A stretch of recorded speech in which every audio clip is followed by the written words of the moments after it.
В следующих постах будем говорить, как правильно и безопасно брать в долг и давать в долг, как реструктурировать кредиты, в том числе ипотечные, как выгодно совершать крупные покупки, да и продажи и многое другое. Интересное и, главное, очень полезное для твоей жизни и твоей безопасности. Поэтому подпишись, чтобы не потеряться, и напиши в комментариях, как минимум, привет. И вот проверенный маршрут выхода из долгов. Самолюбие должно чесаться до тех пор, пока не начнешь нормально планировать свой бюджет и пока не начнешь жить посредством, пока не отдашь долги. Но экономить – это не отменяет задуматься о том, как больше зарабатывать. И об этом мы на моем YouTube-канале много говорим. Подписывайся, и тебе это поможет. А деньги… Мне много раз приходилось наблюдать такую традицию в некоторых семьях. Я сейчас говорю про людей, которые работают по найму, где есть четкие дни заработной платы. Люди, получив зарплату, чувствуют себя разбогатевшими и идут тратить деньги. Идут в гости или к себе приглашают гостей, накрывают столы продуктами, бутылками с красивыми этикетками. Все как в рекламе. Это, конечно, повышает самооценку. Делают покупки какие-то, без которых, в принципе, можно было обойтись, и еще несут какие-то не самые необходимые расходы. Для женщины это может быть какой-то аксессуар, одежда, обувь, поход к косметологу или еще чем-то себя порадовать. Почему бы и нет? Это же нормально. Поработал человек какой-то период, полмесяца или месяц, получил свою зарплату и вознаграждение за свою работу и решил себя чем-то порадовать. Это нормально. Почему бы себя и не порадовать чем-то? Но я сейчас о других историях. Я сейчас о том, как люди начинают обманчиво себя чувствовать разбогатевшими. Что называется, деньги жмут в карман. И люди идут тратить деньги, не задумываясь о том, что у них есть какой-то вполне конкретный бюджет. И в следующий раз они получат деньги только когда у них опять будет зарплата. И сначала они вот так тратят, потом им не хватает до зарплаты, и они у кого-то перехватывают в счет уже следующей зарплаты. И если они вовремя отдают эти перехваты, то им снова дают в долг.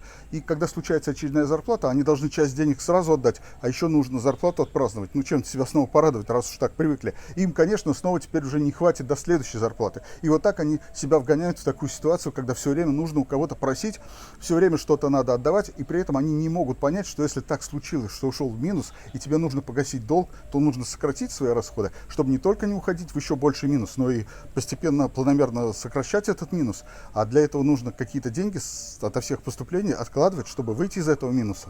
И если это про тебя, тогда проанализируй свои расходы и найди, за счет чего ты можешь сократить расходы. Отложи какое-то платное мероприятие или пропусти месяц платных каких-то занятий или курсов. Продукты пока покупай не фасованные в красивом магазине, а весовые в некрасивой палатке. На этом сэкономишь.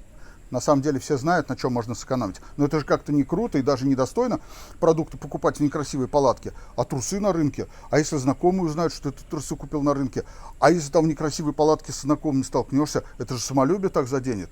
Вот и хорошо, и отлично, пусть самолюбие заденет. А самолюбие не задевает жить в долг? Или твои знакомые, такие же понторезы, представляющие себя мажорами, тоже живут в долг? Тоже зарабатывают немного, но им тоже не круто что-то на рынке покупать? Да? Я все понимаю, тебе реклама и пропаганда внушила, ты этого достойна, ты можешь себе это позволить. Бриллианты – лучшие друзья девушек. Вашим сознанием ловко и умело манипулируют маркетологи всего мира.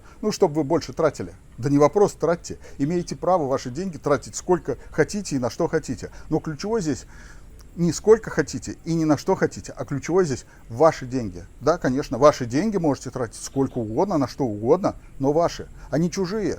Заемные деньги – это не ваши деньги, это чужие деньги. А вам, когда в рекламе внушают, что вы чего-то там достойны, то умалчивают, что, может, и достойны, но на свои кровные, на свои. А вы про крутой стиль жизни услышали, а про не влезать в долги не услышали. Вам про это и не говорят, конечно же. Вот и перебиваются многие с кредитов на долги. Но ужаться в расходах – это же не круто. Купить что-то подешевле на рынке, как же на рынке? Это для работяг каких-то, а мы же не такие. А работяги многие лучше многих понторезов примажоренных живут. Не заморачиваются, где не надо, а просто живут по средствам, покупают то, что реально заработали. И там, где это купить выгоднее. И вот проверенный маршрут выхода из долгов. До погашения долгов продукты покупай в некрасивой палатке, а трусы на рынке. Догадываюсь, что это заденет твое самолюбие. А самолюбие твое не чешется, когда живешь с долгом? Не чешется? Странно. Должно чесаться. Самолюбие должно чесаться до тех пор, пока не начнешь нормально планировать свой бюджет и пока не начнешь жить посредством, пока не отдашь долги.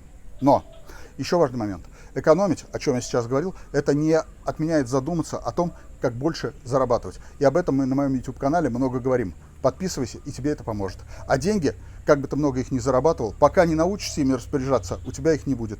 В следующих постах будем говорить, как правильно и безопасно брать в долг и давать в долг, как реструктурировать кредиты, в том числе ипотечные, как выгодно совершать крупные покупки, да и продажи и многое другое. Интересное и, главное, очень полезное для твоей жизни и твоей безопасности. Поэтому подпишись, чтобы не потеряться, и напиши в комментариях, ну, как минимум, привет.